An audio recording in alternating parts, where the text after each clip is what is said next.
Hey, my name is Dominic Waddles, and welcome to the MDetroit podcast. I'm here with my co-host, Mark Rosenblatt. I'm going to tell you a little bit just about us. Here at MDetroit, we want to give back to the Detroit music scene and the artists and just create discourse about what's happening in Detroit. But, you know, we just want to be honest, care about them, and be genuine. Yeah, we noticed there's a lot of stuff going on in the Detroit music community and really mostly the art community. There's so much creativity happening in the scene. But the way that MDetroit actually started, it was interesting. We were at a mutual friend's birthday party, and all of a sudden Dom says, I want to start a podcast. And I look at him and I say, man, look, can I be a part of it? And he says, sure. Next day, I text him and he says, I say, man, are we gonna do this? Are you for real? Are you for real? He says, yeah, man. And the story goes from there. And Dom and I actually met at Wayne State University. Apparently, Dom did not like me from the beginning. Not at all. Not at all.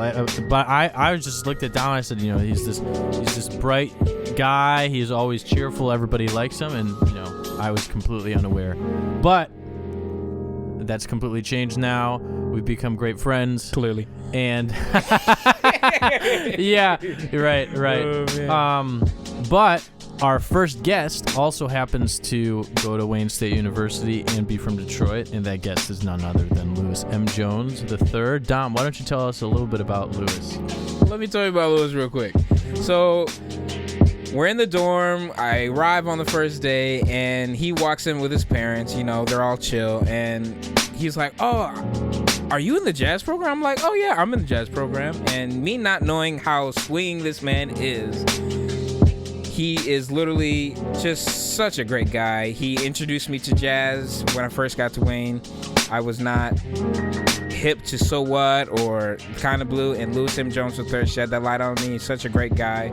And in this podcast, we literally shed so much light on him, and we talk about his process about going through life, approaching music, approaching the bandstand, and also just approaching other things in life and how he deals with it. Some knowledge that he can share for you and some hobbies that he has, but you'll find about that in the podcast. So let's get right into it. Take a seat, sit back, and listen to Louis M. Jones III. All right, well, let's get this started. All right, Dom, do the honors. All right. So Louis M. Jones III, we would like to thank you for coming on our podcast. You are the first podcast of many, and we just would like to thank you first and foremost.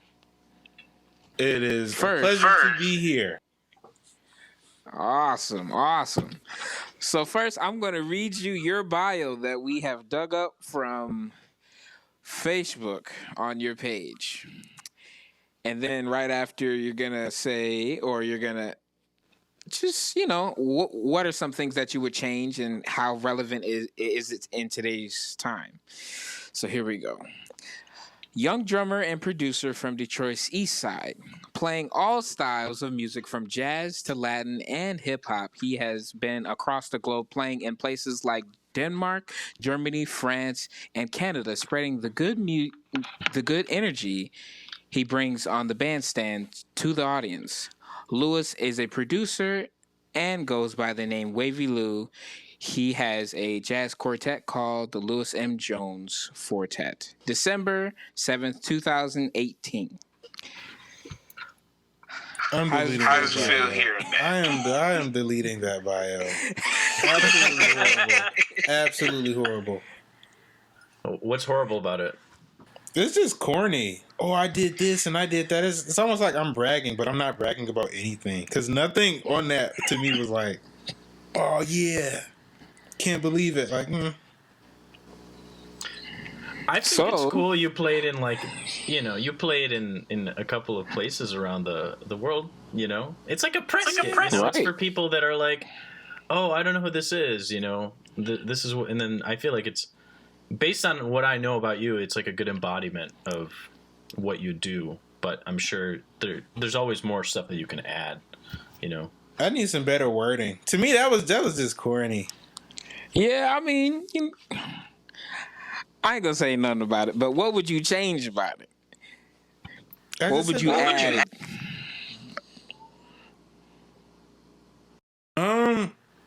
Maybe. I mean, I would add, I guess, places that I've played or people who I've played with. I don't have people who I play with on there, do I? I don't think so. Yeah, that's the kicker right there. Any people come up who you would put onto your bio? Oh yeah, definitely.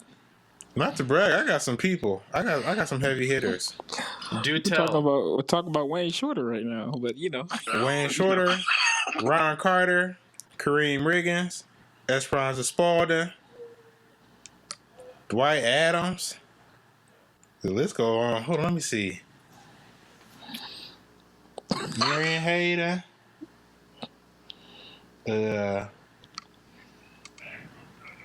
Vincent Chandler. Yeah, Vincent Chandler. The list goes on. Rodney Whitaker. Yeah, it's ooh, yes. We're kind of putting you on the spot. Bob Hurst. Yeah, Bob Hurst. Exactly. You got to think about it for a second. Right. Benny Green. Whew. Some cats for sure. Yeah, man. Some burning cats right there. So, like, this is like written from 2 years ago. So it's like, obviously, it has like a lot of things that you can like add, because 2 years is like, it's crazy how much things can happen in 2 years. But what's like, it's also cool, and one of the reasons why we picked you as a person to put on the podcast is because you grew up in Detroit, and that's, you went to school in Detroit. From what I know, have you been living here your whole life?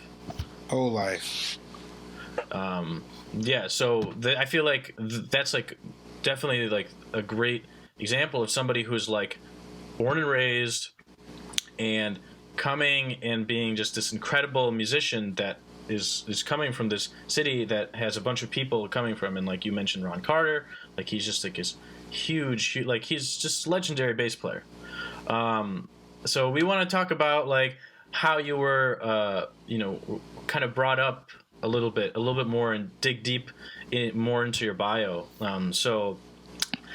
know that you went to Duke Ellington Conservatory in Detroit. How long did you go for? From 5th grade all the way to 8th grade. That school made me who I am today. Can you talk about that? Oh, definitely. So Stanley, our Professor Stanley Walden? Yes. He created that school. Oh, wow. Yep, he created that school. Yep. It used to be a high school called Rosa Parks. And then they turned it into Edward Duke Ellington. He came and turned it into Edward Duke Ellington Conservatory of Music and Arts. And there was a lot of cats coming through there. And that's how I met Wendell Harrison when I was in 5th grade. And I met him. I met Marcus Belgrave and Marion Hayden and Nate Wynn. And Nate Wynn gave me my first drum. He gave me my first drum lesson, like ever. And Wendell, because I was playing saxophone at the time, but I always played drums. But I was just playing saxophone at the time because I needed to play like a melodic instrument. And Wendell was the first person besides my family to look at me as a drummer instead of just a horn player. And I was like, oh yeah, I can do this too. He was like, oh, you're not half bad. Let me talk to my guy. And they kind of curated me from that point to like go in the direction that I went. Right. So I definitely would not be anywhere had they not have recognized me. So them, Galen McKinney, all of those cats. What was it like taking your first drum lesson with Nate Wynn? I mean, I really can't.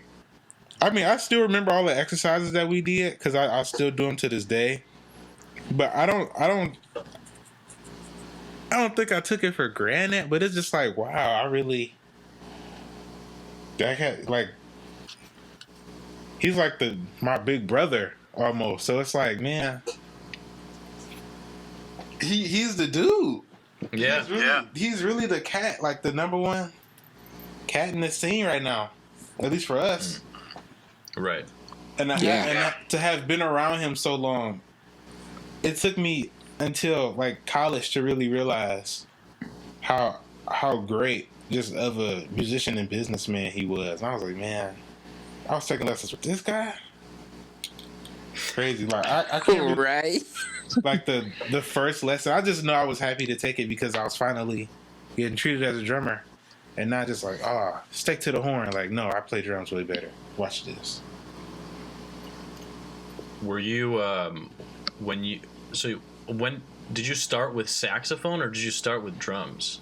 Oh, I started with drums. I played drums out the womb. Okay. I destroyed drums.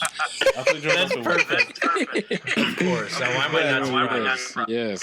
Before I went to Duke, I went to this elementary school that elementary school and Duke Ellington is now combined. I was the last class to graduate out of the old building. But that elementary school is called J. Beckham Academy. All on the east side. They're literally like within blocks of each other. And my house is like in the middle of both of those. So okay. With that school, they like my fourth grade year, they finally implemented arts in the school, and I was like, oh, cool. But they didn't have any drums. So I was like, what I'm gonna pick? Alto saxophone was the first thing on the list because it started with an A. So I was like, yeah, that's what it is. I just checked my name. And I feel that. Reading E flat ever since. Right. Yeah, that's great. So when you were so you how long did you do saxophone for? Like, did you just like have to do it for the whole time you were in Duke, or were you just like, okay, I have to do it, and then they got the drums when like you said, Wendell, like when you went to Duke Ellington, they had drums. Was that where you started to like they had drums there and you were able to do that? Yeah. Okay. So they already had drums at Duke, so I was set. But I kept playing saxophone, and then so I played saxophone all the way to like senior year of high school, just to make sure like theory, reading, from a melodic and harmonic standpoint, I could understand what I was hearing. But I would say I think sixth grade they would get a jazz band. And then they would have like theater plays and stuff, so I would play drums for that. We would actually switch off between me and Anthony Stanford, because Anthony is like a beast at whatever he picks up. It like doesn't even matter. Right. He can play the harmonica. Right. So going with all the experiences that you went through at Duke, and then you're going Wendell Harrison and Nate Wynn, how did that help you go forward with your musical growth? So you played saxophone and then you were playing drums on the side with the jazz band. How did that help with your musical growth coming into today's time? It literally it is the basis of my foundation. So, and you said drums on the side. Well, actually, you're right. Or at least for school, it was drums on the side. But because of all of the connections that I made, I started gigging at a very young age compared to, I guess, everybody else. Because like some people, I won't name drop, they think they'll just get this degree and then the gigs will come. But I've been on the scene since like 8th grade. Yeah, man. So I'm just like, so from both playing saxophone and drums, I've been on the scene and just trying to like, I guess it's built me. It really just laid down my foundation. So, because like with saxophone, all it did was open my ears melodically and harmonically. So when I heard stuff played behind the kit, I would be able to react because it's something that I already understand. And then it was vice versa. Right. When I was playing saxophone, I was able to communicate with the rhythm section because I had the best of both worlds behind me. Yeah, that's definitely helpful. Right. Right. So you said you were already on the scene by 8th grade. What was that first gig? Was it like with somebody heavy, or was it just like with your peers and stuff? It was with my peers. It was not heavy. Well, it was heavy at the time because I was in 8th grade, and then Jeffrey Trent was a sophomore. Right. I was in this group called the Bonner Family Band. Hilarious.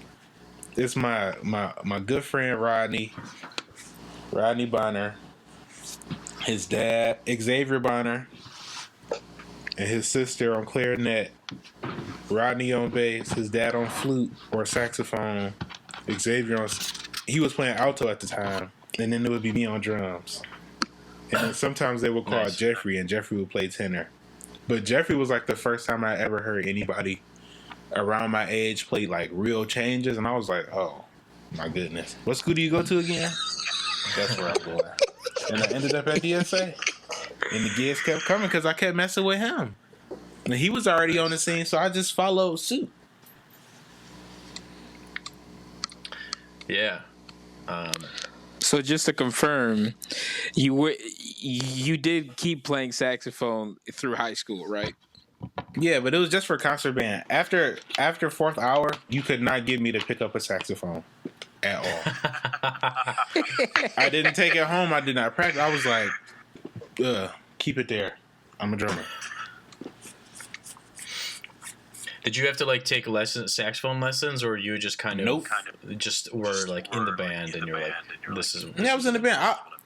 I can read. I can read the chart. I can read some music on saxophone. Yeah. Like I hold that second part down. The first part, maybe a little too much going on for me sometimes. But accompanying somebody, that's my strong suit. I feel you. I feel you on that one. I do. It's something about it. It's just something about it. Man, take the lead, but just know I'm right here. I got the bottom for you. Right. Go do what you gonna do. Just know I'm holding it down. I'm holding the fort down. Yeah, man. You're like Lewis is like Fort Knox. Fort Knox on the drums. Explain. Me? Yeah. You know, like, holds it down, bro. I don't know what else to explain. It's just, yeah. So, like, okay, so you're the foundation. Exactly. Yeah. Exactly. I don't think Dom knows what Fort Knox is. I ain't gonna lie. I had to think about it for a little bit. I was really the internet, so you can look it up and pretend that you actually do know. So you're in DSA, and that's a school of arts. What was that experience like? Were you doing like jazz band, or were you doing? Were you taking like private lessons with one of the professors or something like that? Were you getting like instructions from somebody? And like you already said, you got influence from Jeffrey. What was that? Yeah, Wendell was still around, so I was gigging with Wendell during high school, and so I was pretty much a part of the old head scene and the new school scene, and a lot of people they forget that DSA makes up almost all of the new cats in Detroit right now. So when you talk about people like Deshaun Jones, Anthony Stanford, bass player CJ Alexander. CJ went to Cass. Who am I thinking of? Ladero Johnson, Jeffrey Trent. A lot of those cats came from DSA. And so I was still gigging with Wendell. We was going all over the city and a lot of places in the Midwest, Ohio, Chicago and stuff. So I definitely got around. It really wasn't like private lessons. I was really just learning the ropes just through all my gigs. Yeah, right on the bandstand. Right. Yeah. That's honestly probably the best way. Get like it put on the is. spot. You gotta figure it out in the moment. You can't. It's not contrived or whatever. It's just like make it happen. So with coming from DSA and going into college life, what's a lot of the things that you continue today that you learned in that 4-year period of time in high school at DSA? In terms of your experiences playing gigs, the stuff that you learned at DSA. I would say I really didn't transfer much from DSA. I transferred most from the bandstand because DSA was just kind of like the place where all of the cats went. You know, Tariq was there, Kayvon was there, Xavier was there. All of the people who you wanted to be around who were great players were there. So I kept gigging, but I guess if anything, a lot of stuff changed once I got to college because I didn't shed a lot because I always had a gig and I didn't have any bills to pay and I didn't really do any homework. So I was pretty much just gigging. If I can get the gig, then I pretty much like gigged almost every day, especially junior and senior year. Like people's like, why are you so tired? Like, well, I got home at like 1 a.m. What were you doing all that 1 a.m.? Like I'm in the bars and the clubs. I'm not even supposed to be there, but I'm there. That's amazing. Right. Right. Not many people can say that.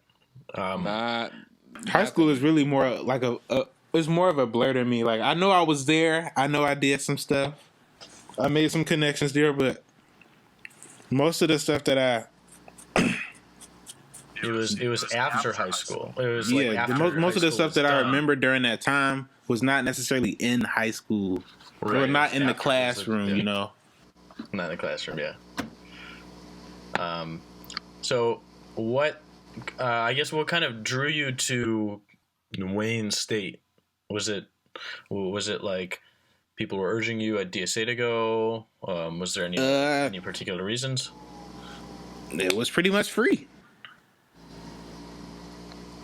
Chris hooked me up.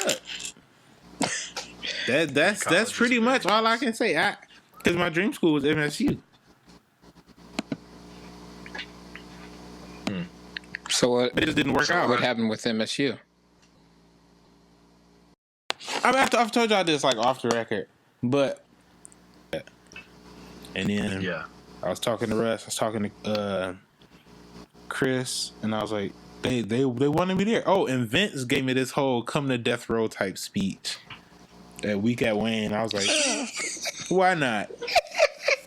And I'm here. What was the speech about? We were at week at Wayne. It was me, Cameron Johnson, Michael Hu, and some. I don't even remember the whole group that we were in rehearsal with. But he was like, now mind you, he had just got his last degree from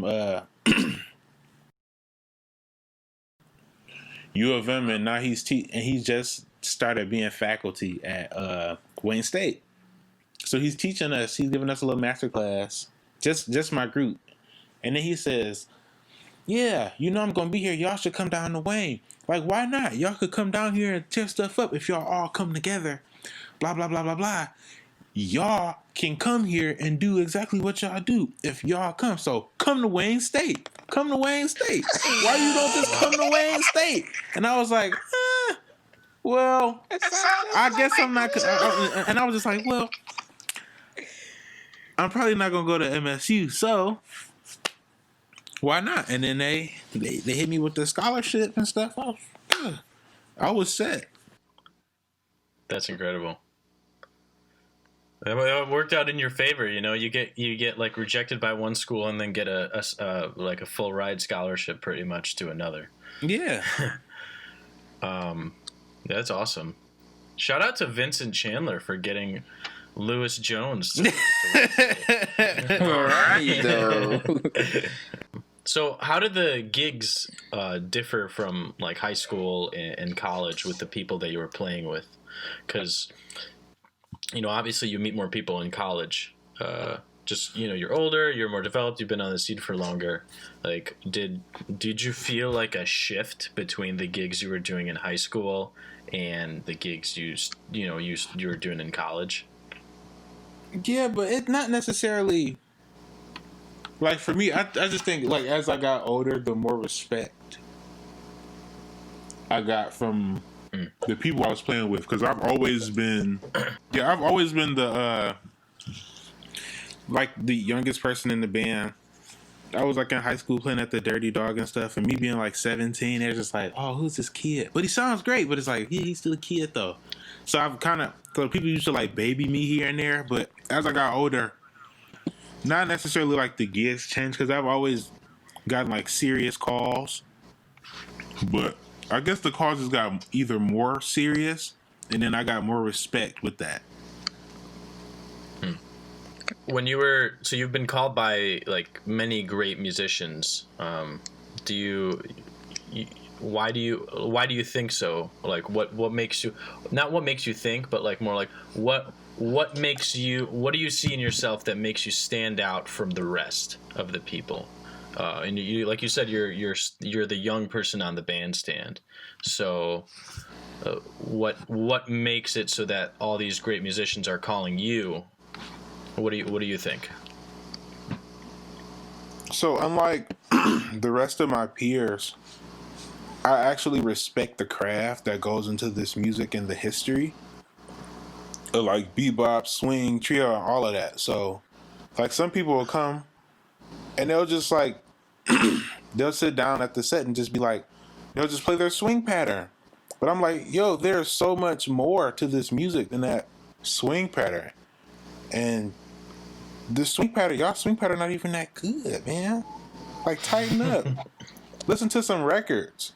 Like, really, like, understand where this music is coming from and why they did that. And so that's just something that I've always taken into consideration. Like, for as long as I've been playing. And then I've been told that I'm a great listener. Because, like, some stuff you can't just, like some people say that they're swinging, but you can't tell yourself you're swinging. Somebody else has to tell you you're swinging for you to really swing it. Wendell told me that. Right. Because, like, you might be thinking, oh, yeah, I killed it. But you might have just overplayed and played over, like, everybody's solo. None of your ideas matched up with anybody else because you weren't listening. So I just, like, make sure I keep my ears open. You mentioned to me, like, a while ago, I was like, you were like, yeah, man, my dad has, like, this gigantic record collection. And I would just listen to that, and like, so you were listening from a young age. So do you think that I can only imagine just how much, you know, listening to this music from a young age kind of I guess kind of seeped into your veins, you know, and like it's just kind of in your blood, you know, because when you're a child or when you're young, you're listening to music, you're intaking so much more information than somebody who's like starting off maybe when they're like, I don't know. I've grown like up with it, so I feel like I understand it much more than some of these other people. Regardless of if I do or not, I have like a very personal connection with this music because it's growing up. It was really all I know. Even when I try to be like rebellious, you know, we all grow up and stuff. I was like, I don't want to listen to jazz. I want to listen to heavy metal. Jazz was always there, like regardless if I wanted to listen to it or not. So for it to always be around, I can really understand. I was like forced to understand and respect the music. Right. Right. Yeah, that's awesome.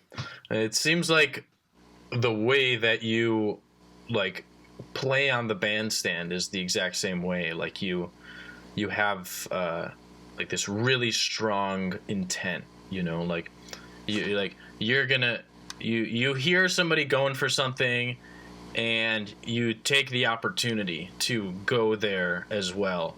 And it's very, you're like very direct and you're receptive.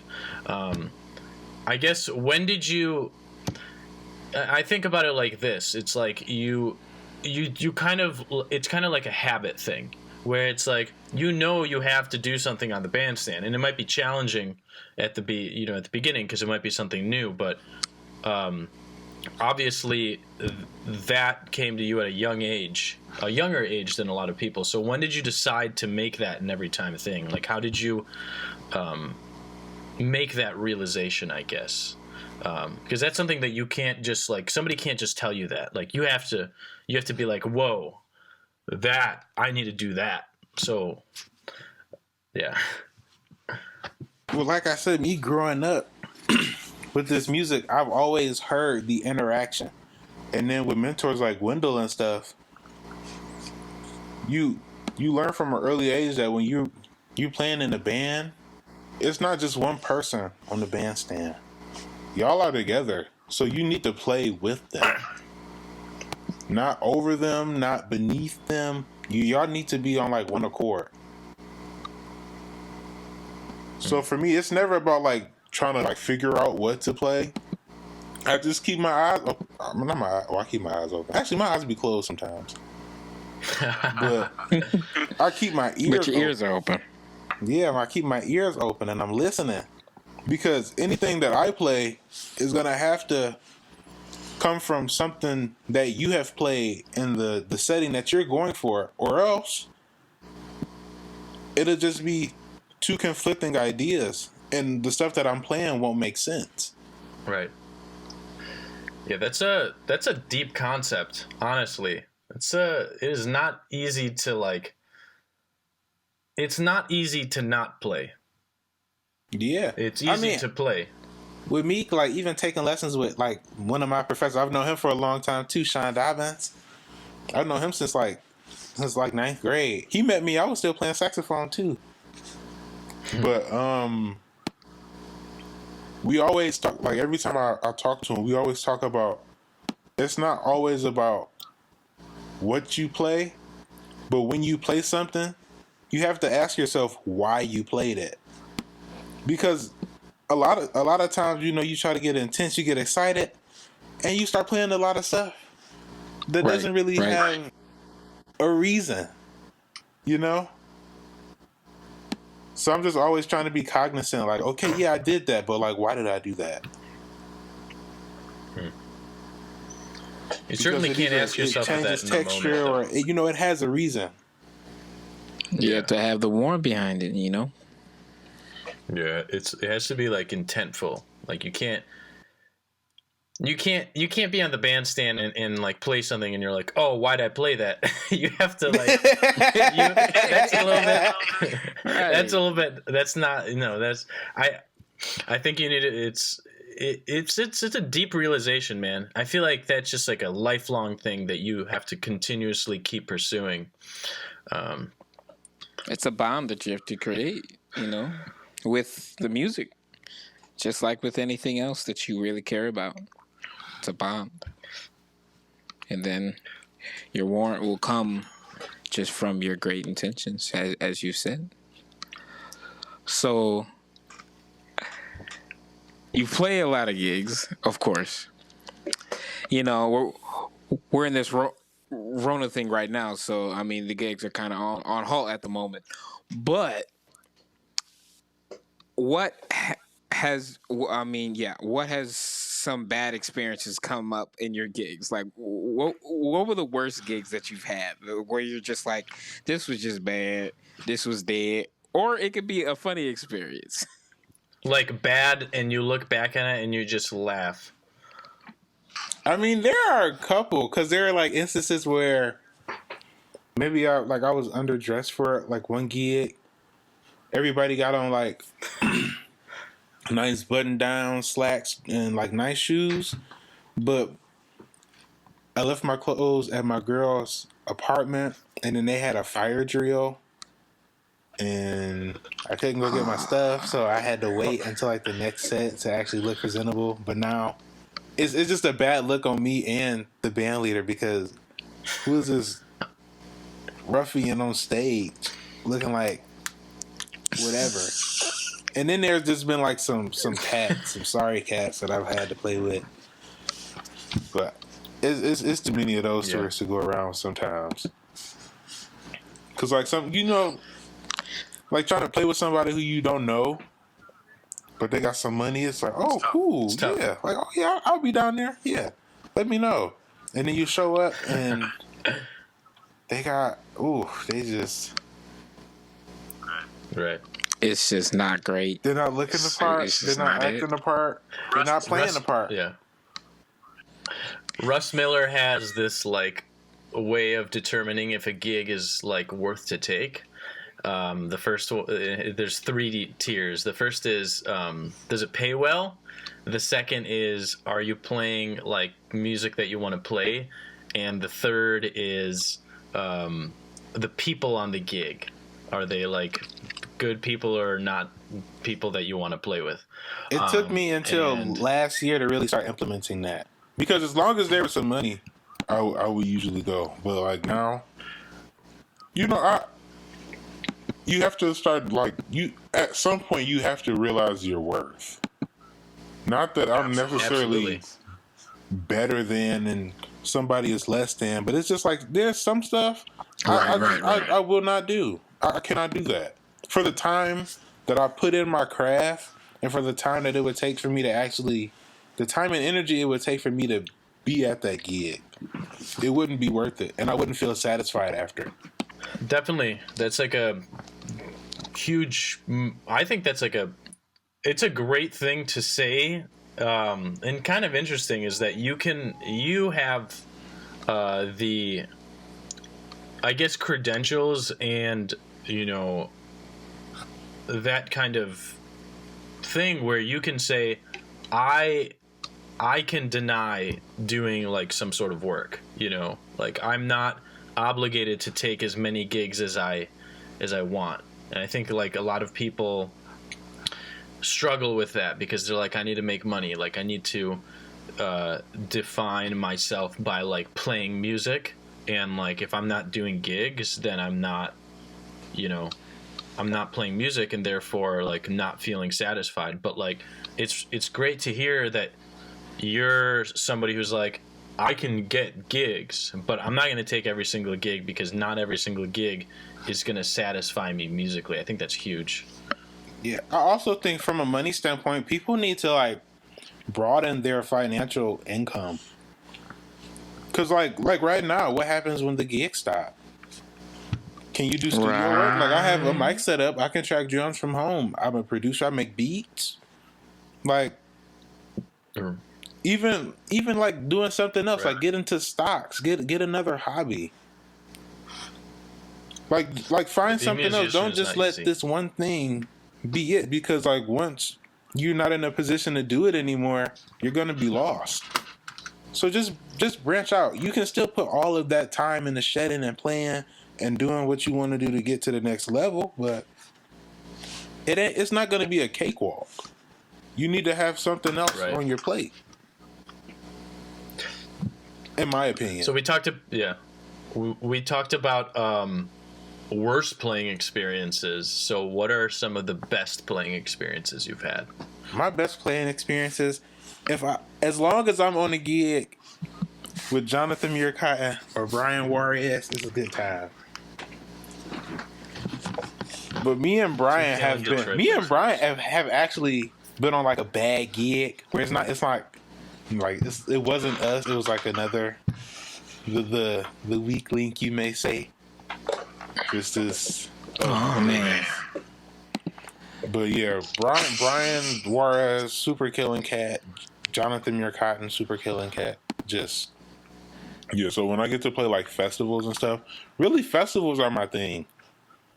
If I'm at the Jazz Fest, Michigan Jazz Fest, Detroit Jazz Fest, Steak and Ribs Jazz Fest. I've played a lot of festivals, but that's like my bag. I love being out. Yeah, it's in Ohio. It's in Cleveland. What? I'm coming down with you next time. Put it on Facebook. That's Lewis. I'm eating some ribs. That should not be slept on. Like, that is a jazz festival that needs to be bigger. Delicious. We'll also put it on, MDetroit podcast promotion. Right. That's one of the goals, is to promote musicians. So, as being Lewis and Jones III on the drums, you've been on the Detroit scene, as you said, since pretty much 8 years old. 8th grade. I was maybe even younger. In the 8th grade. You said what? 8th grade. I had to be like 13. 13. All right. Well, 13 years old. What are your thoughts on the Detroit jazz scene as a whole? And like, this could be good things, bad things that you see on the scene. What's not coming into the jazz scene? What is happening that's really great that's happening? What do you see? And what's your take on it? I feel like my generation was much more focused towards jazz than, or at least like my graduating class, as opposed to like the newer people coming up, which is like more gospel. There's nothing wrong with that, but it's funny to see the different direction that people tend to go towards as a whole. I enjoy this scene. It's very like welcoming, but that can also be a bad thing because like people are really like nice to you sometimes and they'll give you the gig, but they don't hold you accountable for your bad playing sometimes. And they don't. Right. So it's not as cutthroat as New York is. Because like New York, I feel like at times there's too much emphasis on the hustle. Like there's nothing wrong with like the competition that goes on down there. I'm just like, yeah, like you gotta stay on your toes. Make sure you giving your best because you want that gig more than the next person wants it. You want to make sure you come out on top. What I hear but here it's more lax. Do you think that changes like the kind of music that's coming out of here, or do you think it's just like a different kind of vibe of music coming out of Detroit? Because I still, the thing is like Detroit, like you said, it's very welcoming, but like I think there's still like the same intensity of music, like the same charisma and power the music has. Oh, definitely. I think that's because we still have killing cats. Like, I mean, no matter where you go, right? There should be people who are like really into the music and who respect the music and can play the music. I guess I was thinking more of like the social side. I feel like Detroit has a swing, has a sound different from everybody else. Mm-hmm. And it has to, because at least when if I go anywhere else, people always, they're like, "You from Detroit, aren't you?" I'm like, "Yeah, why do you know that? I don't know who you are." Do you get that, like, I know you told me you go to New York sometimes and you go to the jams. Are they like, do they come up to you and they're just like, "Man, you have the Detroit swing," or something like that? Or is it just kind of like, and I'm like, "Oh, yeah, thanks, cool." Like, is that a good thing, bad thing? What's up? Yeah. Then I get a whole bunch of people numbers. I might like get a gig next time I'm out there. It's all cool, like networking and stuff. Just making your name known out there. Right. What kinds of things do you do? Like, how are you supporting musicians in the community, and are people supporting you? And like, what kinds of things do you see people doing? I mean, I think the number one thing is just to come out to the gig. Come out to the gig, let people know that you're there. And if I show up to Mark's last 2-3 gigs, I feel like he won't feel it's not that he'll feel indebted to me, but it's like Oh yeah, he comes out and support me. He got a show. Lewis has a show. Yeah, I'll come out. Yeah, because he's been there. He'll pay the cover. Yeah. He'll slide through. He'll come sit in for me, so I can do the same for him. So it's like a give and take. Right. We noticed when we were talking, like way in the beginning, when Dom and I were just starting to like develop the idea of the podcast. One of the main reasons that we felt like this would be a really good idea is that we see a lack of support from musicians and just people in general in Detroit. And it's not to say that like nobody's showing up to people's gigs, but not enough people are showing up to the gigs. You know, obviously right now that's not the case. Nobody really has. There are no gigs. Gigs. Right. Exactly. Right. Exactly. So it's more like, I'm going to check out your live stream, but then, you know, but like, you know, but like for a little bit. Exactly. But what we notice is that, and you know, this is kind of evident, is that people, a lot of gigs are just slept on, you know? Yeah. And, you know, show, like, Lewis, you remember, like, you were playing with Sasha Kashperko, like, the guitar player in Detroit. Yeah. Like, and it really wasn't a lot of people there. But he's like, him and Brian are some of the most killing people out here right now. Exactly. I was like, man, this just doesn't seem right. I walk up to Cliff Bell's and I'm like, I think there's going to be a lot of people here. And I show up and there's just barely anybody. And I felt so bad because I'm like, more people need to be here, you know? And this isn't just like a one-time thing. So like, it's great that, you know, like, you're bringing up like this idea of like, oh, you come to my gig, I'll come to your gig and stuff like that. But what do you think are some different ways of exposure that for musicians that can happen? Because like I was telling people, I was like, hey, you know, Sasha Kashperko just had a gig, and people are like, no way, I didn't even know about that. And it's a lot of people don't post. Man, post your flyers, promote the gig. Nobody will know that you're playing there if you don't tell them. Because I used to do a lot, but that was only because like for the most part I'm a side man. Like for sure, because Bell's was packed, but it wasn't packed because people like the way I play. I also promoted that thing like the whole month. So even if you weren't gonna show up, you knew that I was gonna be there. It's good that you say that, just because a lot of cats, I just noticed, like, they'll just put something on Facebook and they're like, oh yeah, just come out and hang at Cliff Bell's. I'm playing a good set, and then that's the only thing that 20 minutes before the gig. Huh? You said what? 20 minutes before the gig starts. Right. 20 minutes before the gig starts, and it's just like, did you want people to show up for this, or are you just looking for that $66? Like $66. So whose dinner set is that?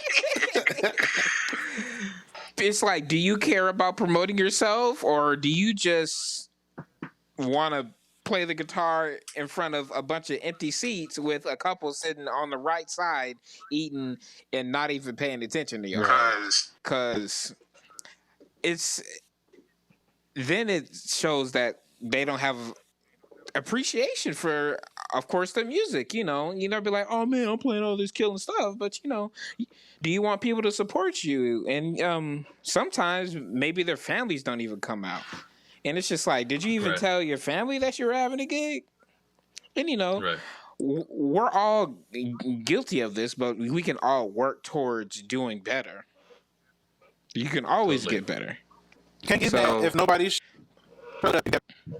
Right. And you go get mad and then go on Facebook on a rant like, nobody be showing up for my gig. Where's the support? Who's on Cliff Bell's website every day looking at who's playing? Well, that's tricky, man, because it's like that should be a thing, Right. you know? Like people. I mean, I guess it's more like people just don't know like the live music that's happening. I mean, like, you know, there's people on the scene that show up, you know? Yeah. There's like, I'd say like 10 people that just show up to the gigs, and like they might not show up to every single one, but they'll show up to some gigs, and you'll be like, okay, I've seen that person before, and they'll be there. But it's because they're looking, and we need more of those people, you know? People need to be like, even though a person might be promoting, like, we don't, like, there, I feel like there needs to be something else, you know? And like, Lewis, it's super, super like helpful that, you know, you've been in the scene for so long. People want to see you play. People are like, yeah, like, okay, it's Lewis Jones III. Like, he's on the scene. He's been around. Let's check him out. He's swinging. He's going to be playing with some heavy cats, right? But like, you did all of the work. You did all the promotion, and you know, I go to Cliff Bell's, for example, and the only thing that they have that they're promoting you is website.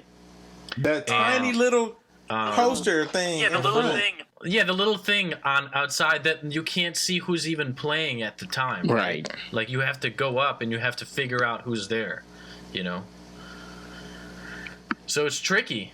But I think that I would love to see more, you know, community support, you know, because I think there are people that want to see music, and people know Detroit does not like, Detroit is a music city. There's a lot of music here. Yeah. Not even jazz. Right.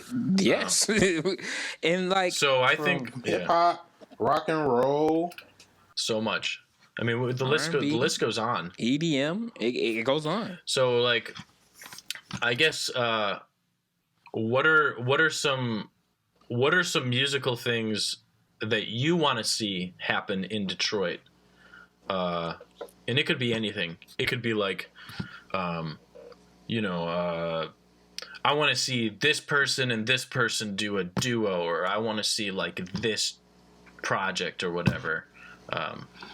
Yeah, if you have anything that you could, if you've been, I don't know, anything. It could be anything. I just want to see the musicians continue to grow. Like, nobody, well, I can't say nobody. There are some people who do like the same songs every set. Like every gig is like, oh yeah, we about to do this, and we just gonna do the same stuff. Like,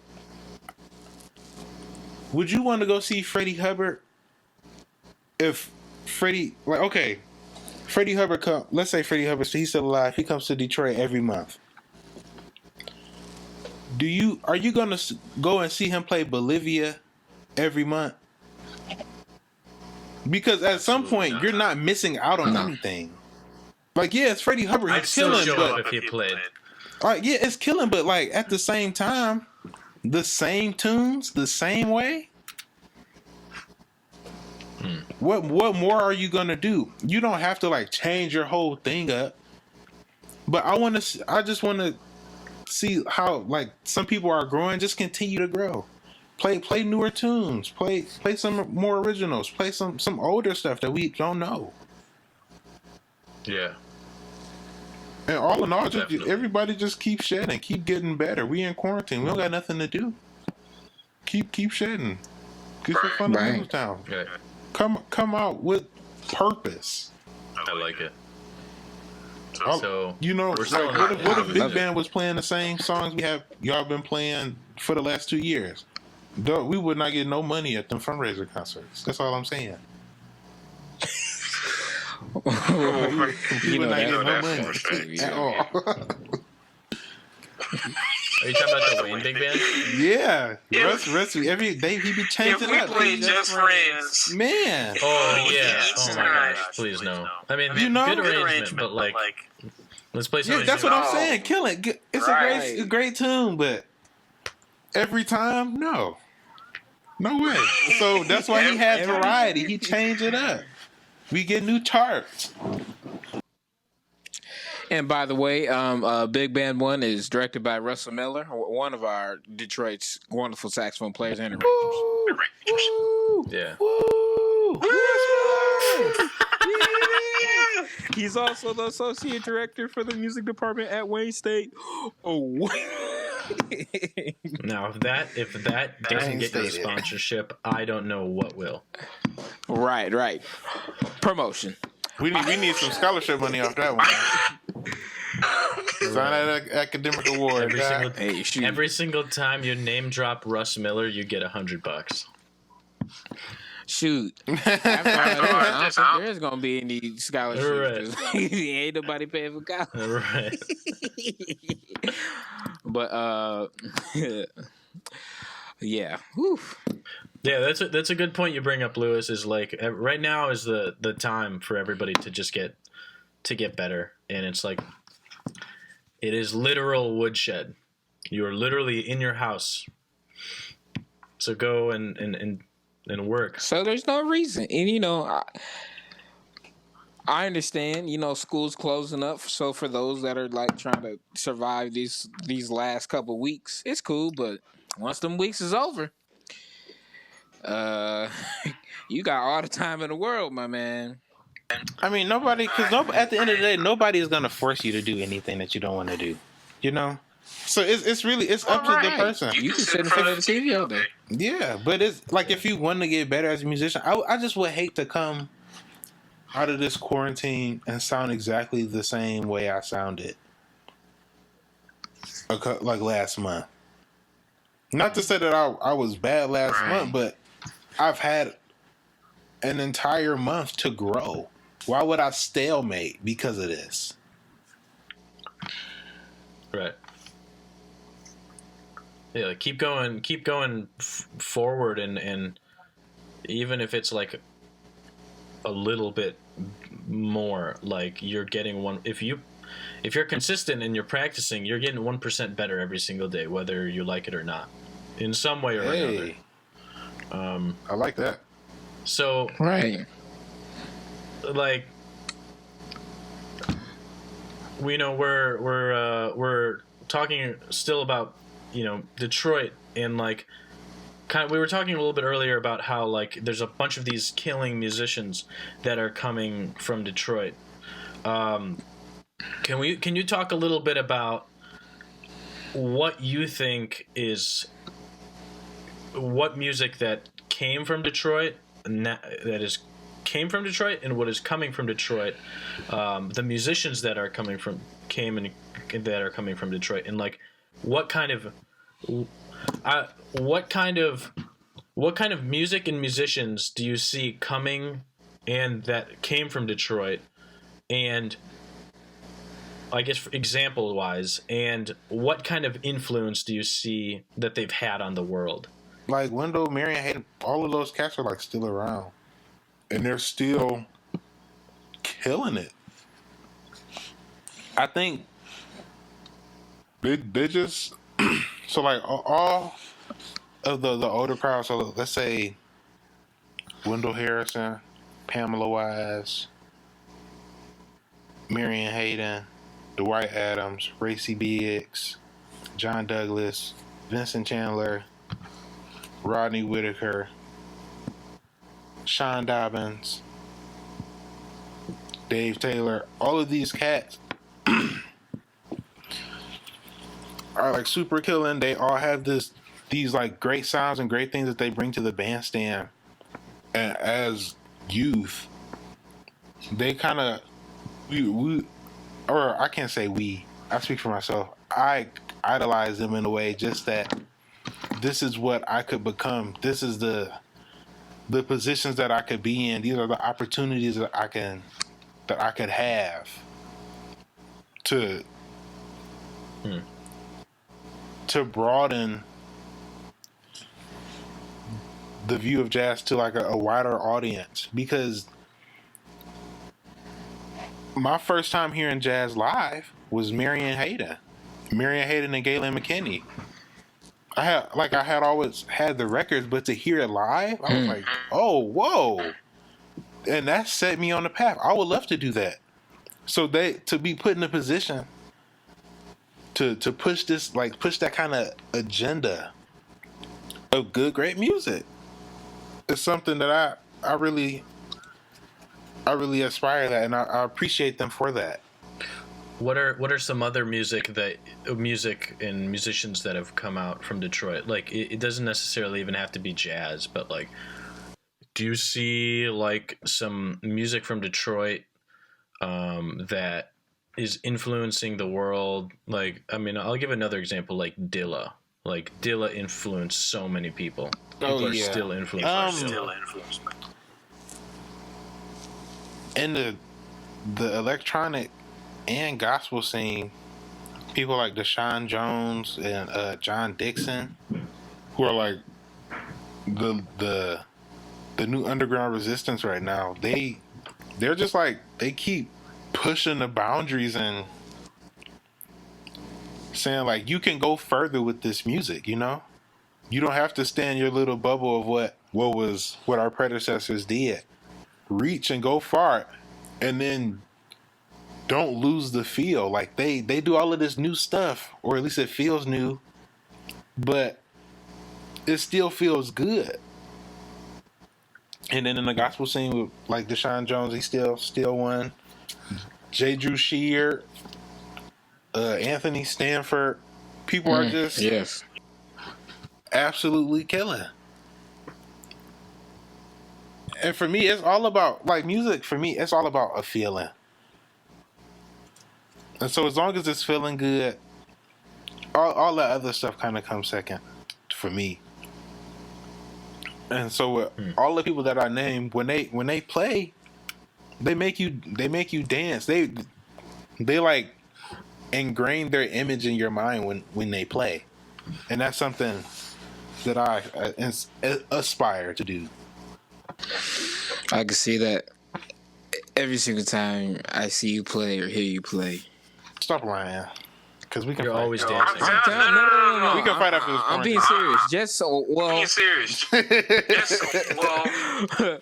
Probably more so this semester, and just in college, and just in general, just because I've been coming out more. Because you hop on the drums at Cliff Bell's, I'm just like, oh my god, why is he so swinging? Like I feel like I don't feel like playing anymore. I literally just want to hear this man swing on this cymbal.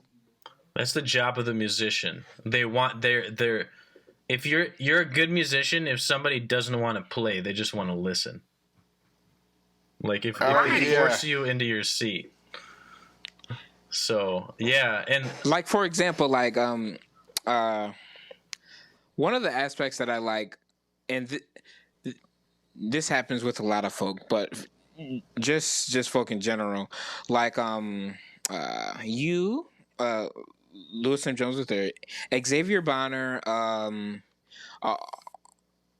John, Brian, Corey, David Alvarez. You guys tell stories. It's not just like we're going up there, we're playing a tune, and we're just gonna. That's it. We're gonna play Billy's Bounce. But like, if you guys would play Billy's Bounce, you're playing a tune and you're trying to set the tone, and you're telling a whole story, man. That's why it's called language. It's literally like conversation. Even if we talking to ourselves, like, Yeah. Louis, you're also like, if it's swinging, you're dancing a little bit. You kind of have to. If you're not, for me, I always dance. If I'm not dancing, it must not feel good. Right. So when I see people, like, even when I like give lessons and stuff, I'm like, y'all not moving, y'all not dancing, y'all not grooving. So obviously you're not liking what you're playing, and that's not my fault. Right. It's time to change something if that's the case. I think it's like a simple thing that people forget. It's like it just needs to sound good. You know, like there's that video. Like, of honestly, Ray when Brown. you dance, it just kind of like locks everything in more. Cause like you can sit there and like play with a straight face and it'd be cool. But like as soon as you start dancing, the people around you will start dancing. You gonna lock in. That bounce is gonna be just right. You probably won't rush. You probably won't drag, because do you rush or drag when you dance? Like, no, you're dancing to the rhythm. You gonna be in there on one accord with the rest of the band. So that's why I always encourage. Huh? There's a video of Ray Brown where he's talking about. You want to know why I got called? Because I have a good sound, not because I'm doing fancy stuff. Oh yeah, good sound, and people are like digging the sound. So that's like huge, man. It's like you wonder why people listen to a lot of R&B and they love people like Migos. Like, it's just shoot, it just make you want to. It does feel good. Okay. Guilty pleasure. It They does over feel here good. singing. They ain't said nothing at all. Like, shoot. They Three ain't said simple nothing. words. Do you need to count that again, Dominic? you guys have to say that. Nah, that's gonna be in there. No, we have. But no, yeah, it feels good. So you also make original music, Lewis. Like not even not jazz. You know, we mentioned you're a producer. When'd you start doing that? I did that junior year of high school. I got a laptop for Christmas. My first laptop for Christmas. It was like winter. The gigs usually slow up. It's cold. Even though I don't have anything else to do. I mean, I was in high school and stuff, so I wasn't free during the day anyway. So I still, in a sense, had a lot of time on my hands. So I was like, let me pick up something else to do. You know, like I'm playing drums. I'm in school. Let me do something else. There's got to be something else I can do. And then my friend Davina. Shout out to her. Produced by Vina. She was the first producer that I knew. First person around my age making beats, and it sounded good. I was like, wow. I bet I could do that too. So I went up, got my laptop, got a copy of FL Studio. Then it just went on from there. Fruity Loops. Fruity Loops. I wonder why they named that. Why did they name it Fruity Loops? It's not even a fruit on their insignia. It's like a pepper. Right. It's like it's a pepper, yeah. And now we're gonna discuss: is a pepper a fruit or a vegetable? It has seeds. Right. I don't know about that one. Let me think about this for a second. Right. Do you feel like Google this? Shoot, I mean, yeah. Google it real quick. Do you feel like a pepper is a fruit in your mouth or a vegetable? In the comments, please. Please leave your answer.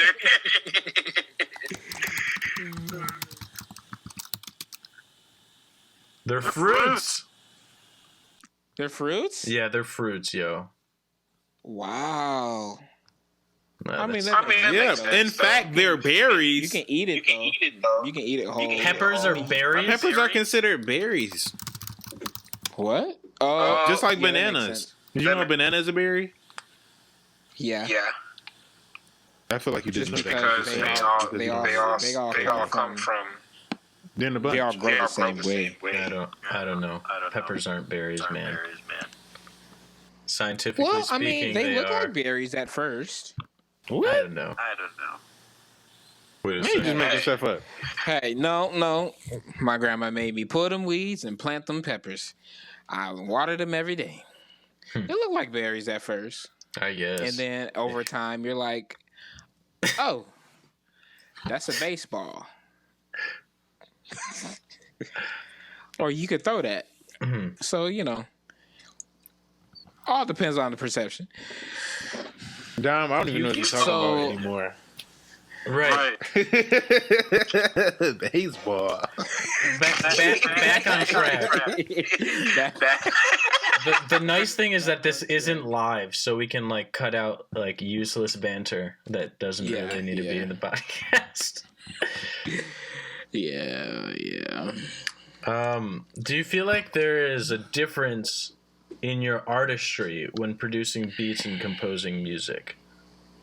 Yes, because the software that I use at times is limiting to what I actually would play on the drums or like on percussion. So,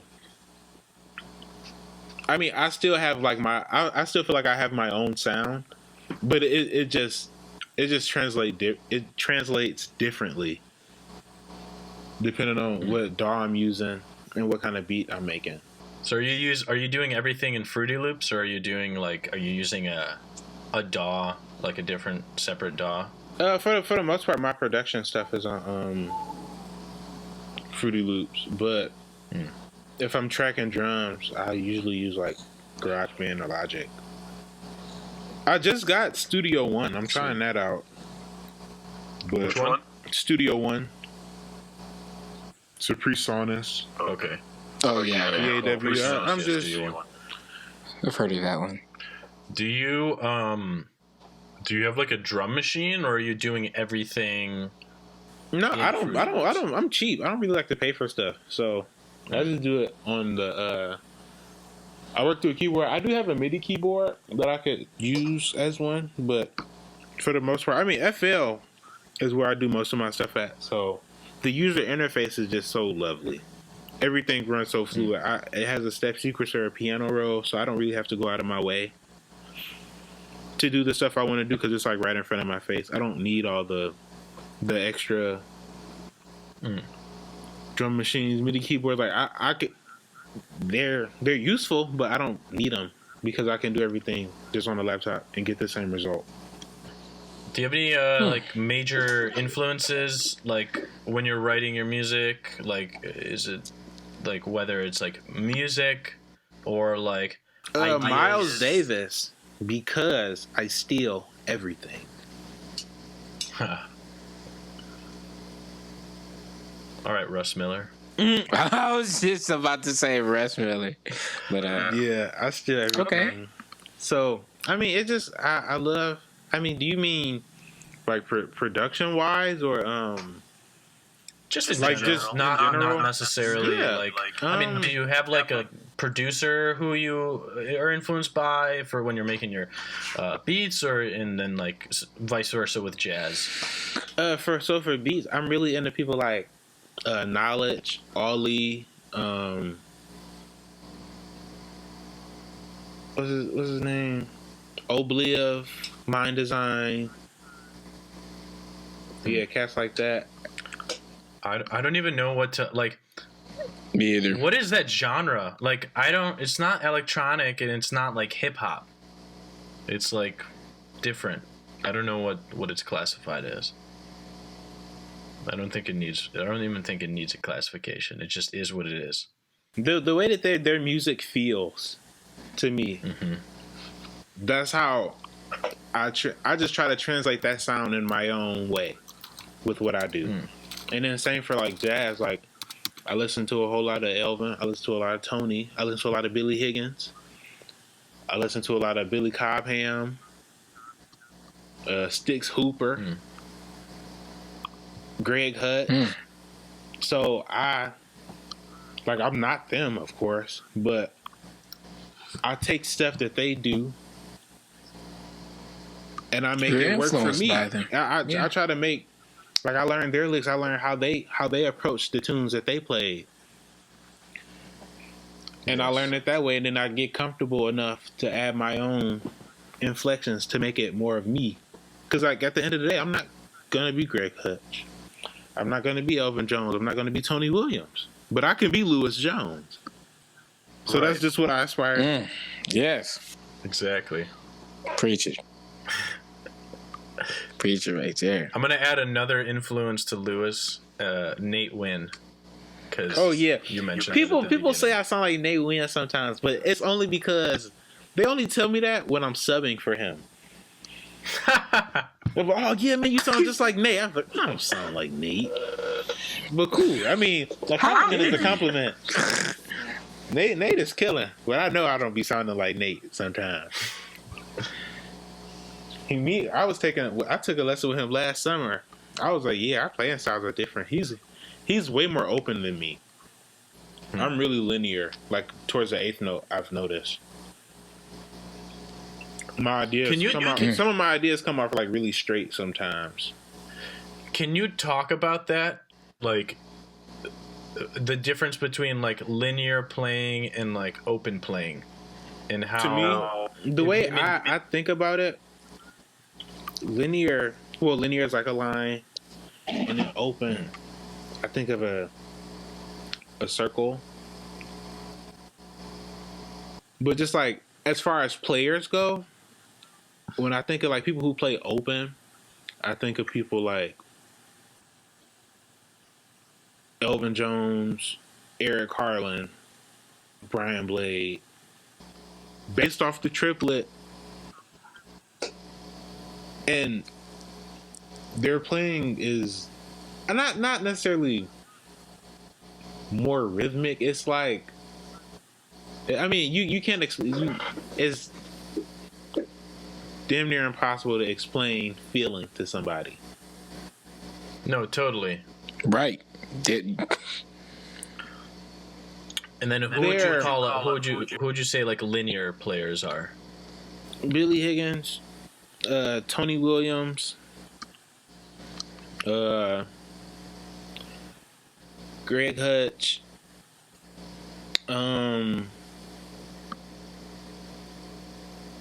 open Art Blake is like in between for me. Oh, okay. Max Roach, linear.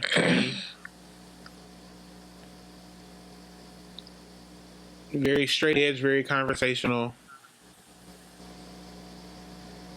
Huh. Yeah. That's just my opinion, though. Who am I? Sure. Yeah. I just play drums. Okay. Better opinion than Dom and I. Oh, yeah. Because we're just here. We're like okay, I'm just gonna say us. I probably didn't know 4 of them people, but I do now. Get hip, I bro. knew most of them knew. Yeah, I'm getting hip right now. Oh yeah, Dom. I hated you when you were my roommate first semester. Why? Dude, you were so clueless. I was like, man. He was like, oh yeah, I'm a jazz man. I play jazz. I was like, oh yeah, what do you listen to? And you named some off the wall people. I was like, oh, I'm not gonna like him. I already didn't like half of the people at Wayne. Can we just say 2 words, guys? 2 words. Tubby Hayes. Tubby Hayes, man. I'm telling you. Okay. Don't tell nobody you my roommate after that one. What? So for people that are listening, me and Lewis were roommates our freshman year at Wayne State. I didn't know Mark, and I actually didn't like Mark at first. We'll get into that in a minute. I hated Mark and Guitar Ensemble too. Lewis was always like listening to all this jazz. I'm like, man, I think this guy goes to Wayne too. In terms of the jazz program. So I'm like, oh man, okay. So he was like listening to all this stuff, and my perception of jazz, like I kind of knew I knew the names Miles Davis and Charlie Parker, but I didn't know any albums. I thought Doc Severinsen and In the Mood was the top line. I thought that was the top line, but I was more classically based. So when I asked Lewis, I was like, so what's some jazz records? And he said The Kind of Blue. Same thing with Nino, because I had met Trinino Lau in practice rooms, and he told me about The Kind of Blue. And I was like, man, that sounds cool. So I put it on. I was like, what? People actually sound like this? It's like the perfect starter record. I gave you some Wayne stuff, but you didn't understand Wayne yet. I did. I at first when I heard Wayne Short, I was like, I really don't understand. He's like, I don't get it. I was like, I don't get it, bro. Like, this man is like, he not with it right now for me. But like, I did start to get into I did like a lot. I've been doing all types of research, on my instrument and all the time. So I mean, I've come a long way for a year and a half, and I think it's about 2 years now. A long way, a very long way. Definitely. Far, far away from Tubby Hayes and more closer to Cannonball. Tubby Hayes was my man. I was like, man, y'all need to get hip to Tubby Hayes. He's this dude. we got hip to Tubby Hayes, and then we listened to Tubby Hayes, and then we were like, nah. Exactly. Well, the thing is, the reason I love them so much is because I was like, man, this guy's really playing those changes. Man, the funniest thing to me is that you told Vincent, we all laughed about it, and you were like, yeah, he studied with who did you say he studied with? Oh yeah, Coltrane. He studied with John Coltrane. Yeah, and you was like, like he studied with Coltrane, and Vincent was like, why don't you just listen to Coltrane? And we were all kind of looking like, yeah, it's kind of stupid. Why don't you just listen to Coltrane? Well, the thing is, and now that I'm realizing, I think one reason I didn't listen to Coltrane as much as I did back when I was first starting to figure out stuff is because Coltrane had a different approach, and like Tubby Hayes was much more simpler for me. So like I was like, man, I don't think I'm ready for Coltrane because you just gotta dive in. It's You're crazy. never fully prepared like, the for first time I everything. heard. Yeah, you can't prepare for Coltrane the first time you hear it. You're just like, this is a lot. yeah, I was like, whoa, giant steps. Like I don't even understand. Hey, Like, Tommy Flanagan ain't understand it either. Right, Lewis. Those changes don't even fit with each other. Yeah. that will. But I mean, it sounded great at first, and now I do appreciate Coltrane, and I do listen to a lot, and a lot of his old stuff is really great. He played phenomenally, and Yeah. just one of the biggest giants you'll ever know in the music world. One of just the greatest artists. Definitely. Enjoyed playing music. One of the things I learned from you, Lewis, was like, you come on the bandstand and like you bring in something like be prepared, like go, like know that if you're gonna do something, like you got to do it to full capacity. And I remember we met in guitar ensemble, and Chuck brought in like a Dave Holland chart, and like it was like a 9 or something, and we were all struggling with it, and Lewis was just like getting it way more than us, and then like pretty much holding down the band, and so we played the concert, and after I was like, Lewis, where's your music? And he's like, man, I just memorized everything. Yeah. I was like, I be learning that. I was like, you can. Sean instilled that in you me. can. What's that? Sean Dobbins instilled that in me. Like if we're gonna play it, if we're on the bandstand, I know the tune. I don't need the music. I've learned the music. We've had how many rehearsals? Right. How many rehearsals am I about to be looking at that music? Right. I better know that music when I get on stage. That's just how I feel. I looked at you and I was just like, you can do that. it was funny because I was just like, it's just the same realization that you have where it's just like, it's almost so obvious, and yet it's like, it's not. And it's funny because in the next semester, I decided to bring in an even more challenging tune.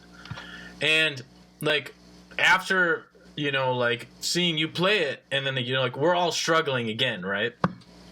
And it was funny because like again, like you were like, you came up to me at the end and you're just like, man, I just want to play something that I can just play. Like, I want to make it feel good right off the bat. And I was like, you know, you're right. And like I brought in this challenging piece of music that was like super hard for everybody to play.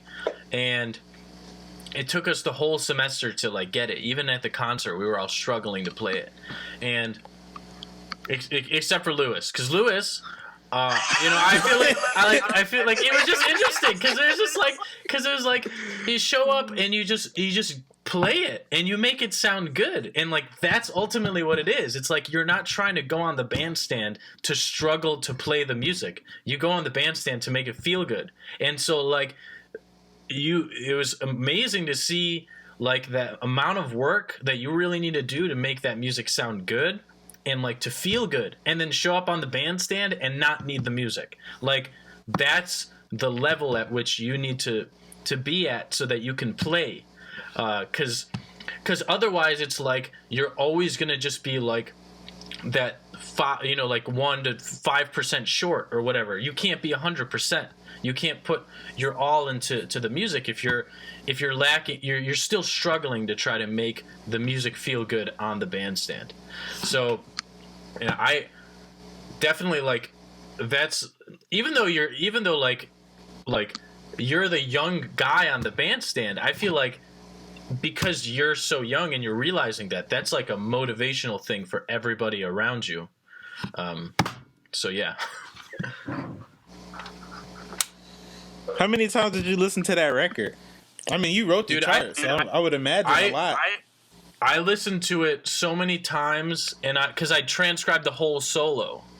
So I was like, okay, yeah, I have to know it. So I knew it, but then like everybody else, like, you know, everybody else can't do that. Or they should, but like it's a lot easier said than done. So I tell everybody, you got to listen to that record. Listen to the record. The record gonna tell you everything you need to know. People make life hard on themselves, like, oh yeah, I don't get it. That is that. Take another listen. Listen till you get it. Just listen to the record. Listen till you get it. It's yeah.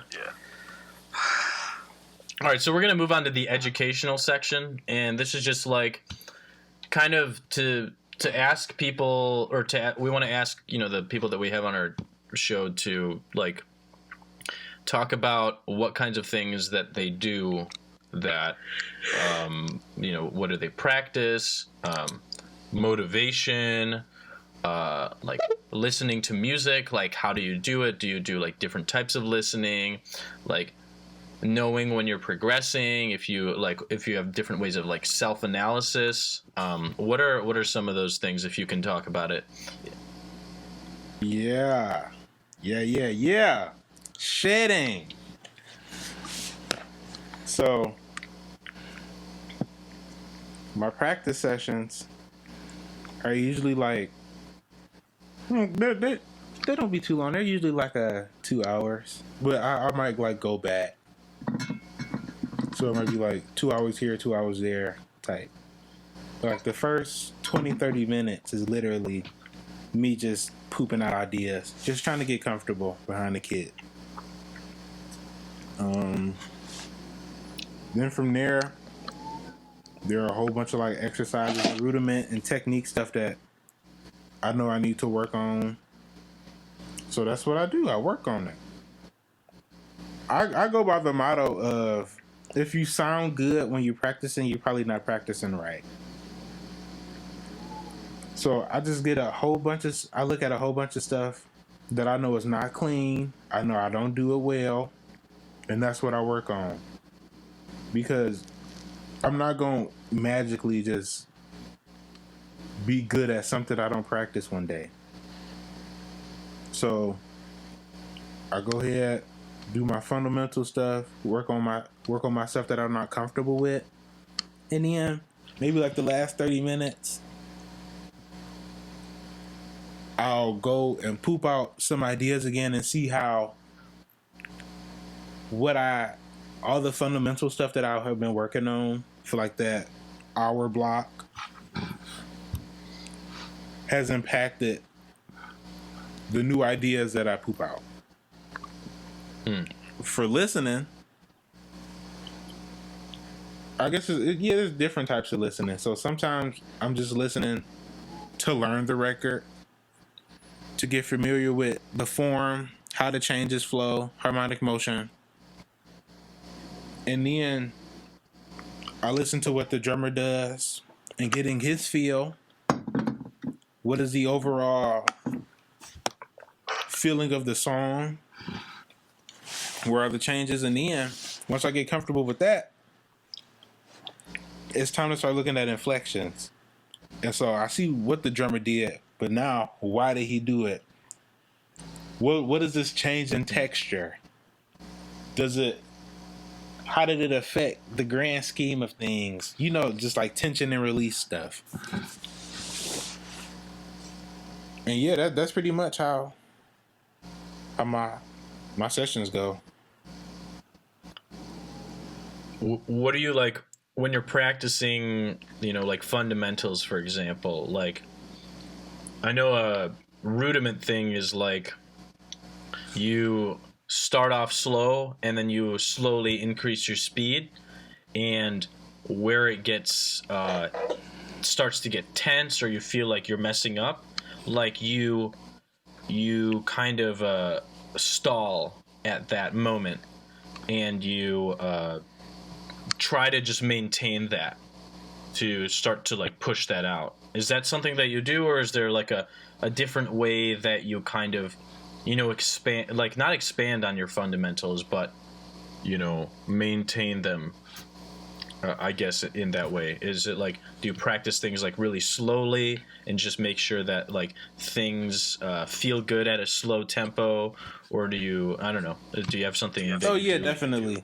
You have to practice slow, because at sometimes when you just like go ahead and do it, you don't really understand what you're playing. You don't really understand the sticking. You just like playing it, and it's, oh yeah, that sounds right, cool, blah blah blah blah. And then what happens, because you don't really understand it and because you don't really know it, you can't implement it on the bandstand because you don't understand what you're even doing. And so, and then at that point, because you don't know it, it's hard to even get comfortable with it. So you have to like start it slow, or at least for me, I do it now. David Alvarez, he got me hip on this. You have to do it like, I thought I was doing it slow. He do it slow, like painfully slow, like slow it make you mad. What is slow? That's why that he's makes you mad? so like less than 60 BPM. 60? Less than 60? Okay. Less. I like it. Yeah. But do you hear how clean he is? So clean. Consistent. But that's Nice because he to see. understands what he's playing. Do you like do any recording of yourself and like listen back? And if you do, like, what are things you look for? Sometimes I don't do it a lot. But when I do, I'm looking just for like if it's clean. It has to pass the clean test. So, like some people, you would ask like, "Oh yeah, can you do this?" And you be like, "Oh yeah, I can do that." But can you do it clean? Nah, it's a whole different ball game. Right. So for me, it's just making sure that it's clean and that it makes sense. You can hear it perfectly. You hear all the accented, unaccented, whatever it's supposed to sound like. That's what it sound like on the recorder.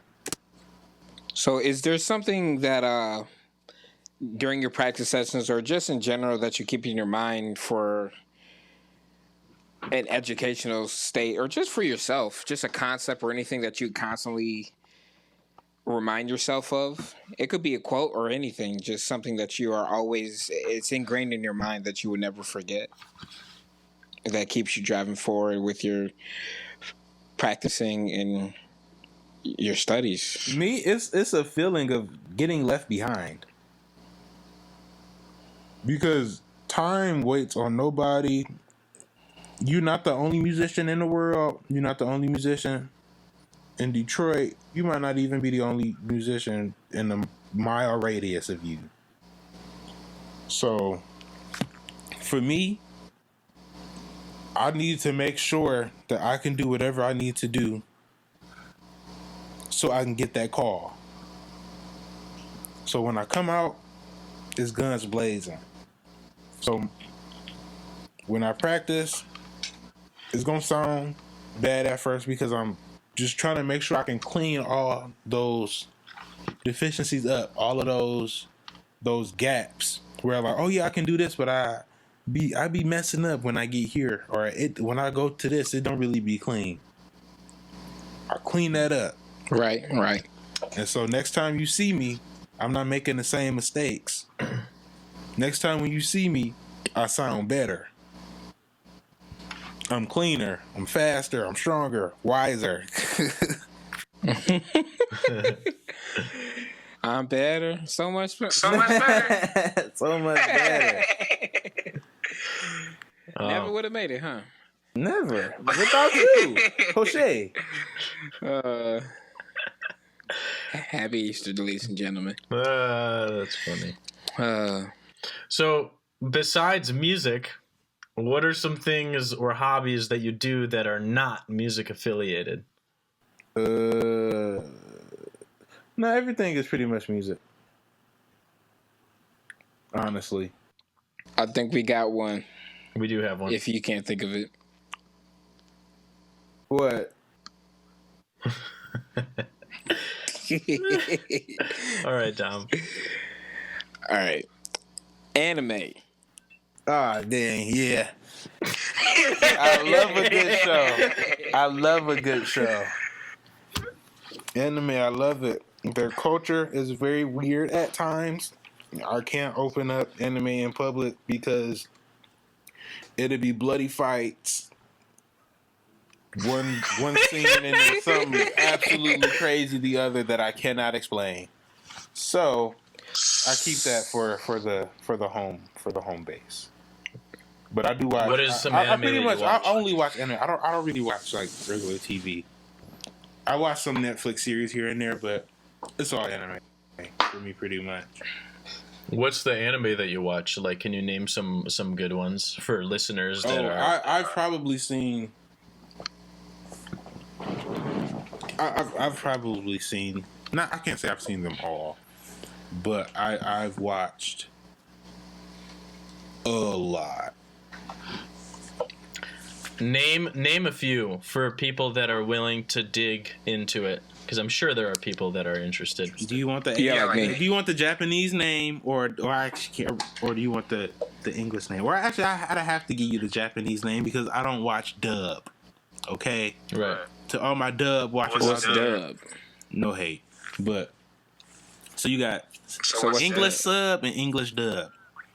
Dub is a voice dub. yeah, okay. A voice dub is dubbed over, so it's the anime is in English. Sometimes that voice acting is just horrible, and sometimes other things get mixed in translation. It's just not the same.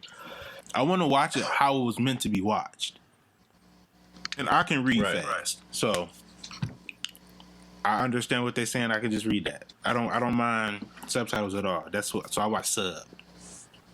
Let me name off a good few. Actually, I could probably go all day with this.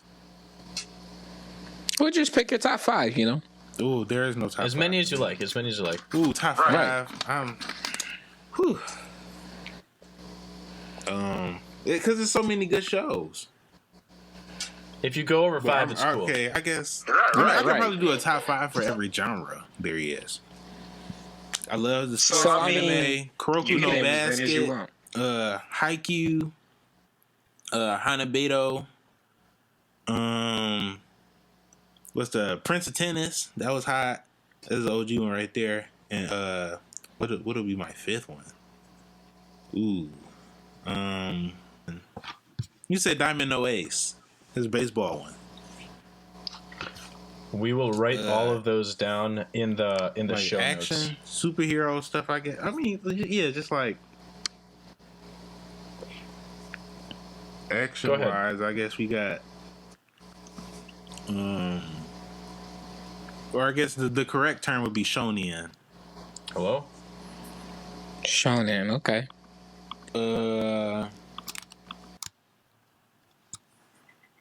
My Hero Academia. I just got to put that out there. Is a great show. I can't deny it. It is a great show. So we got My Hero Academia. I'm trying not to say stuff that people might already watch or know, because that's just lame. Everybody didn't see Naruto. I don't like Dragon Ball Z. I'm gonna put that out there right now. Okay. What about Inuyasha? Inuyasha was fire, but I won't go out of my way to watch Inuyasha. I like Adult Swim at night. Huh? Does it have to come on Adult Swim at night? Yeah, and I don't watch TV anymore, so I would never be in a position to say it. Right. But yeah, so, My Hero Academia, Gurren Lagann, Irregular. What is it called? Irregular Magic High School or something crazy like that. It's a really good show though. The Aesthetica of a Rogue Hero. That sounds cool. That show lit. That show lit. Power Rangers or something. That show lit. Freezing. Jeez, I'm like mind overload right now. Oh, and then there are a lot of dramas. There are a lot of dramas going out. So shows like Orange. Let me check real quick. The ones I know are Full Metal Alchemist, Death Note, Dramas, Orange, B-Star. I'm sure there's more. That's the only ones I know. I only know Inuyasha just because I would stay up at night just to catch it. That's all I know. I didn't really like Dragon Ball Z because it was just like, it's just too kiddish for me or something. Maybe standing yelling for 5 minutes and to supercharge. I'm like, I'm good. When I was like 6, Dragon Ball Z was awesome. There are just so many. I don't really be watching that much drama. Now that I think about it, but they be good though. When they good, they be really good. Someone stole my Dragon Ball Z toy, so I just said forget it. They also have like their own like little niches and stuff. So they got stuff like Isekai, which is like going into another world. Which that stuff is like an example is like Sword Art Online, which everybody knows. That show is trash to me as well. It was just so played out and predictable. A better show than Sword Art Online is the one about the slime. You ever heard of that one? It was like how I was reincarnated as a slime. That show's lit. No. No. We'll have to check it out. Y'all would hate me if I texted y'all everything I watch, because then you wouldn't have any space in your phone for anything else. Because I don't watch regular TV. All I watch is anime. So when they come out with new seasons of stuff, I'm like already watching it. Send it my way because I need to get started. I'll just watch random shows on Netflix. I don't really watch stuff in general except for on YouTube, like quick YouTube videos, like stuff about cameras, because it popped up. But so we noticed that you put anime in your videos. Is there a specific connection to the beats that you do in anime? No, I just don't be feeling comfortable using anything else as visuals because I don't enjoy watching much of anything else besides jazz concerts and anime. I mean, I'd be liking... Well, that's a lie. I'm really into street culture, too. So, like graffiti, breakdancing, skateboarding. Okay. Because those are all things I thought I wanted to do when I was a kid. I could breakdance when I was a kid. But... You still do it now? Oh, no. Hell no. I kind of want to see you breakdance. Yeah, I'm sure there's a video floating around of Lewis breakdancing when he was a kid. You should make a TikTok. I wish I had my camera. I wish I have like medals from dancing. Y'all think I be lying? I'm gonna text a picture to y'all right now. Y'all think I be playing? For sure. Wait, did you use those Jordans to like- dance too? Huh? Did you use those sparkly Jordans to dance too? No, I didn't even have them. Dude, my feet was like a size 6. What are you talking about? This was no time. Because I know I had My I think what were they? Osiris's. I had one. I Oh hated my those. gosh, Osiris's. I got them. I wore them for 2 days, and I was like, it's just not working because I had the low shorts and everything. The low shorts make it look like you don't got no legs. Yeah. Right? Right. They're like long shorts, but they make you look shorter. So weird. That was the thing back then. Baggy, long. Oh my gosh, Osiris's. I never owned Osiris's. I just didn't like the look. I was more of a Vans guy, and I have I low-key didn't care about shoes when I was younger. I was like, oh, those look cool. I care about shoes now because they just look cool. I was into SB Dunks for a minute in middle school. Ooh. SB Dunks is, But they I go didn't hard. get any crazy pairs or anything like that. They do. One shoe that has always held true, and this might be a little bit off topic, but the Jordan 13s, they always look fresh. I don't care who's wearing them. Same thing with 1s and 4s, retro 4s. They just look so great. Ladies and gentlemen, we will be taking a 5-minute break. 5-minute break. So here we are, guys, to one of our main segments that is going to be hip to our whole podcast, the MDetroit podcast. It's called Hip the Listener. This is where we have you, the guest, and Louis M. Jones III right now. You will hip the listeners to anything, whether it be music, art, events, movies, documentaries, or whatever you want. It can be anything. You're just hipping the listener. Is it just one thing? It can be anything you want. It can be anything. It can be multiple things. All right. One of my favorite movies of all time, City of God. If you can't read fast, I don't suggest you watch it because it is a Brazilian movie.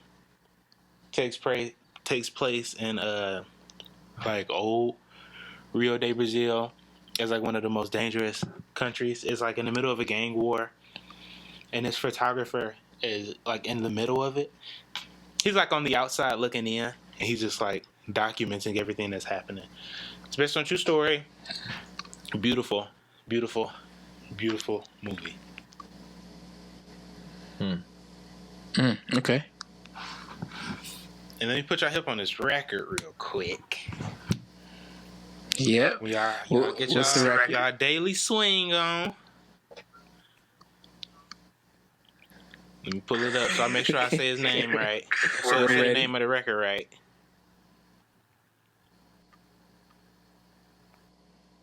You said what? I said let me pull it up so I make sure I say the name of the record right. The record is Earth Jones by Elvin Jones. Yes. Go ahead and listen to that swing. What'd you say? That's the one with 3-card Molly, right? Yes, sir. And also, well, actually, yeah, it has 3-card Molly on it, but he got a record called Genesis. Genesis got the best version of 3-card Molly to me. Yeah, that one is awesome. Yeah, I love both of these records, and really to me, Elvin is one of the few drummers that I enjoy. Who I also enjoy his compositions.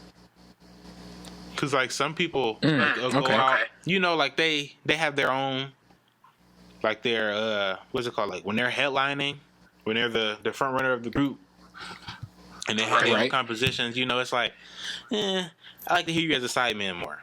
And it's just a personal opinion. But Elvin, don't matter. He can't do no wrong. Totally. His tunes is hot. His swing is hot. He can't.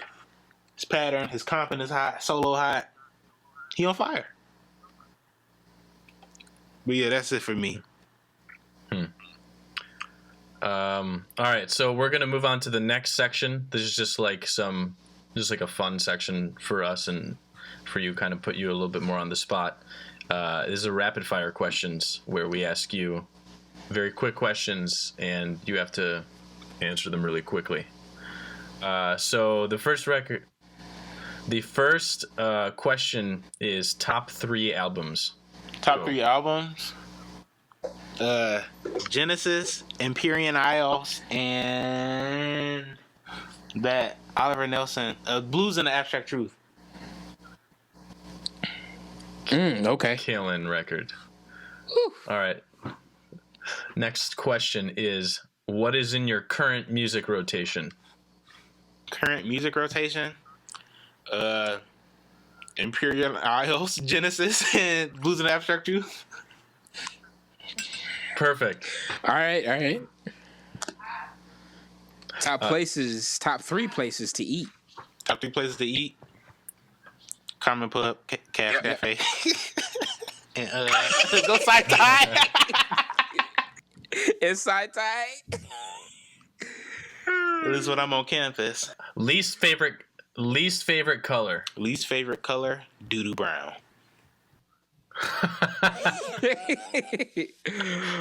Favorite symbol. Favorite symbol that I own, or just favorite symbol in general? Oh, that's a good. Okay, Constantinople. Now, favorite symbol you own. My old A. Is it the dark one or is it just the regular? The bright old Okay. Zildjian symbol from the 70s with the hollow logo stamp. Gotcha. Nice. Kick or snare? Kick or snare? Kick or snare? Both? What I'm gonna do with just one? I could pick snare. I pick snare. You can at least do an entire gig on snare. Right. Okay. Now, this is a big one. Elvin Jones or Art Blakey? Elvin. You said Elvin? Elvin. I love Art Blakey, but I grew up with Elvin. And plus, we got the same last name. How could I do that to myself? He my fake second cousin. Well, I'll do another one for you. Just to add on real quick. Max Roach or Art Blakey? Art Blakey. Okay. Fair. All right, we have 2 more questions for you. The first one is, what is something that you want to leave to the audience? Like, like put a stamp, like if you want to say something to the audience, like do this or, whatever. It could be kind of like hit the listener, but more like, I want to tell this to you. This is coming from me to you. 4 words. Listen to the record. Killing. And last question is, where can people find you? Websites, Instagram, YouTube, where? Instagram is wavylou _ WAVYLOU _ SoundCloud, wavylou, no underscore, just wavylou, WAVY. I'm WAVYLOU, yeah. And Facebook and Twitter. Those are my personal. Is that under your name? Yeah. Louis M. Jones. LOUIS M. Jones. And also, guys, we will also have future gigs that are coming up, even though that we are in these Rona times. When the gigs start popping up, we will have them popping up as well. Follow me. I'll give y'all a live stream. Yes, we'll put it on the live. We'll put live streams of Lewis as well, and we'll also make sure to write all of the anime, all of the albums and answers that Lewis said in the show notes, so that if people are interested, they can find all of that stuff there. Yes. Well, Lewis, it has truly been a pleasure hearing you talk about music just in general and your life in general. And we thank you for coming on our show. We really do. Thank you. It is a true pleasure. We appreciate it. There's literally nothing else to do. Thank you for giving me purpose today. You're welcome. Any day we can. Thank you for giving us purpose as well. And you are our first podcast. Ladies and gentlemen, you're all beautiful. Have a wonderful day. See you in the future. All right.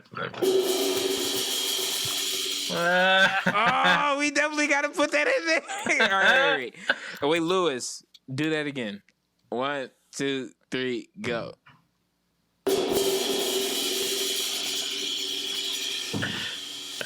Sweet. All right.